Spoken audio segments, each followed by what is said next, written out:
D'abord, la première des choses quand on parle de carbone, c'est évidemment de mesurer pour savoir précisément de quoi on parle.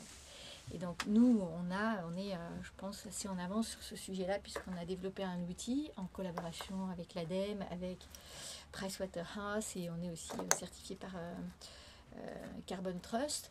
On a développé un outil qui nous permet d'avoir une analyse de cycle de vie de plus de 1200 références et de 100% de nos filiales dans les produits frais et dans l'eau, et une grande partie du reste des autres filiales, ce qui nous permet d'avoir une vision claire de où sont les gisements sur l'ensemble de la chaîne de la valeur.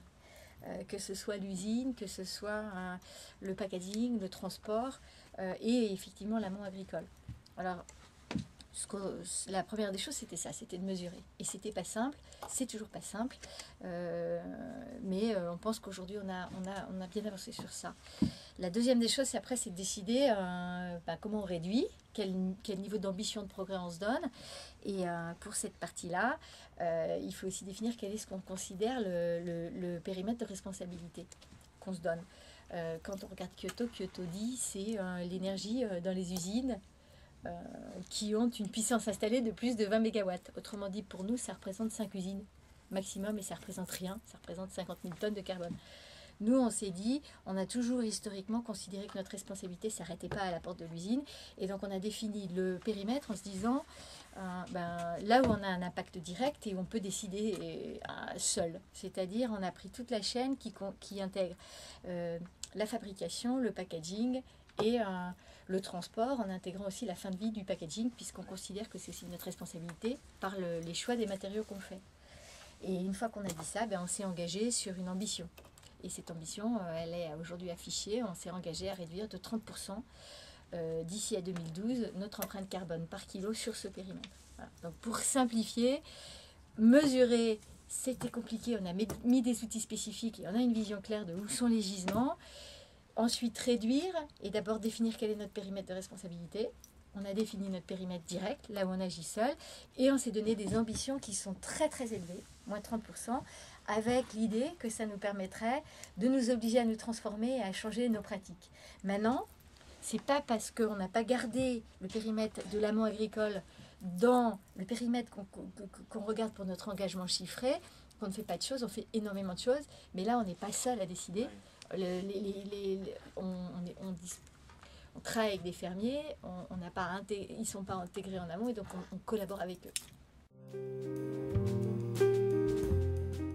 La productivité et l'environnement sont de très bons amis. Donc, dans un premier temps, le long du chemin de la réduction du carbone, les deux vont ensemble et quand on réduit l'utilisation de ressources, on gagne de l'argent.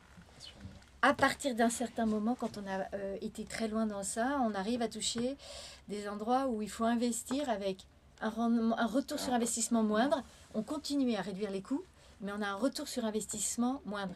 Et après, on attaque les projets où on augmente les coûts. Nous, la vision, c'est évidemment, il faut aller le plus vite possible partout où on gagne beaucoup d'argent en réduisant le carbone. Parce que c'est plein de bon sens.